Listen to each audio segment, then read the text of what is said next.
Alhamdulillah wa salatu wa salamu ala Rasulillah sallallahu alayhi wa sallam wa ala alihi wa ashabihi wa azwaji wa man wala wa ba'd. My dear brothers and sisters, this is your brother Sheikh Khalid Yasin.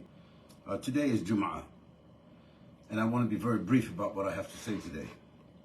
You know, it seems to me when I'm scanning social media, YouTube and other types of platforms, it seems to me that Muslims are more concerned about listening to scholars, students of knowledge, beautiful preachers, teachers, who are providing them what they consider to be religious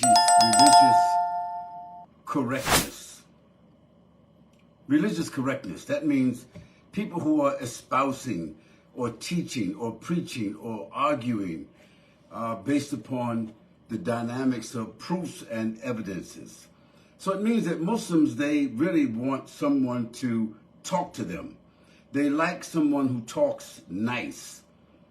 They have their favorite preachers or teachers or scholars or students of knowledge or groups that they belong to, whom they believe to be the most religiously correct. Well, that's just absurd. It is really just absurd. Of course, we want to listen to, or we want to make reference to, people whom we believe that they are correct Islamically. But how correct do we need to be? How much do we need to keep preaching, teaching? How much Quran do you need to have recited for you? How many ayats, how many surahs do you need to hear? How many ahadiths do you need to hear? Brothers and sisters, this deen is not in need of thousands of scholars or students of knowledge or preachers or teachers on YouTube or other social media platforms who are giving to you what you consider to be religious correctness. No, we need just a few who are effective. That's the word. Effective. Not just people that write prescriptions, but people who attend to people's health and well-being. We don't need people to talk about buildings. We don't need people to do drafts of buildings. We need people who are able to construct. We don't need people to talk about farming and nutrition. We need people who can roll up their sleeves, go out on the land and plant and produce and distribute. We don't need people to talk about religious problems. We don't need people who are experts in Q&A. We don't need experts in fiqh or tafsir or the seerah of the Quran or the aqidah and other Islamic disciplines. That's not what we need. We need people that can resolve human problems. People who are on the ground, living with people, living with the issues and the people, and resolving their issues, like hunger, like poverty, like disease, like clean water, like building clinics and hospitals, like finding jobs for young people who are unemployed and frustrated and angry, like finding proper housing for people who are living under bridges and tunnels and out in the open with nothing to protect them from the sun. We need people that can do that. Where are they? This is what we need. This is what the religion requires. Scholars who can arbitrate between conflicting parties. Scholars who can arbitrate between husbands and wives. Scholars that can arbitrate between children, young people, and their parents. Scholars who can help young people find husbands and wives. Scholars that can help build communities and lead communities, not YouTube warriors.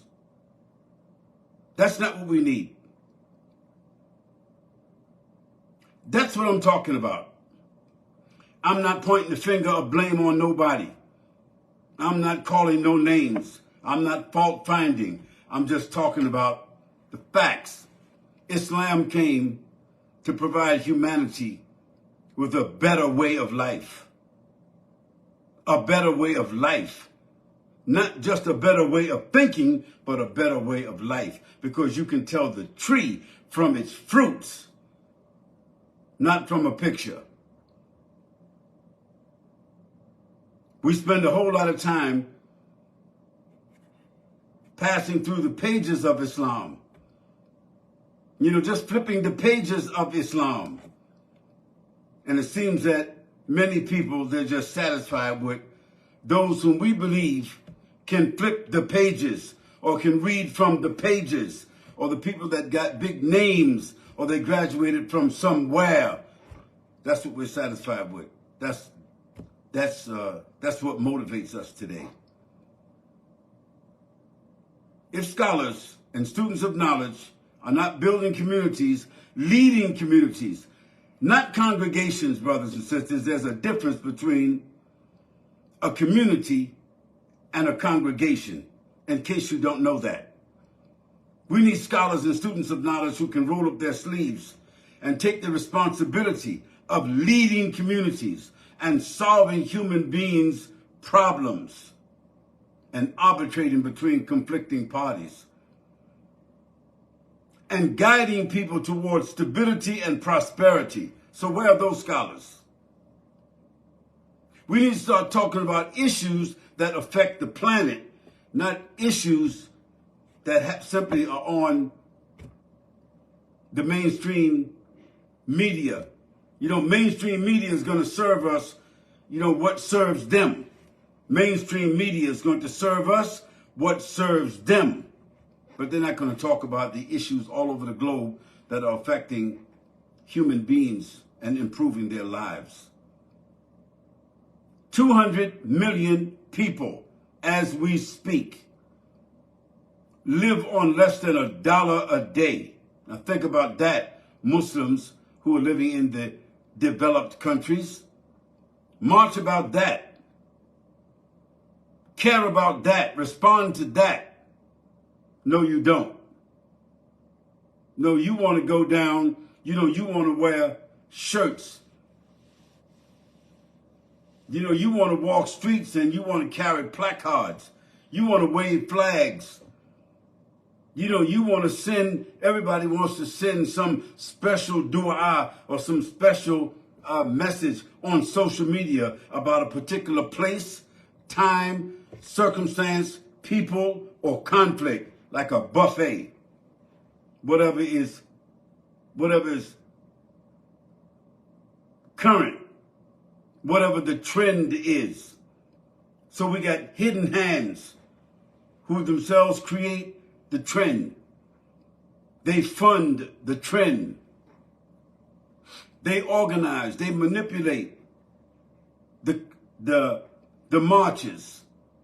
They tell us who should get our attention.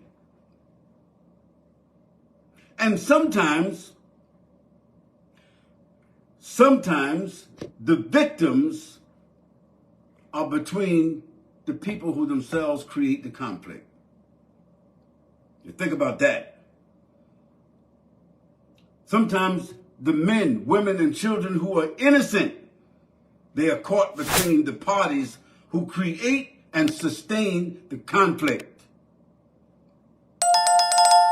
So who you marching for?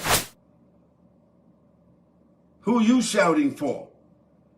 And when you go back home, are you going back home to a mosque as a part of a congregation? Or do you belong to a community with agencies and services serving that geographical footprint?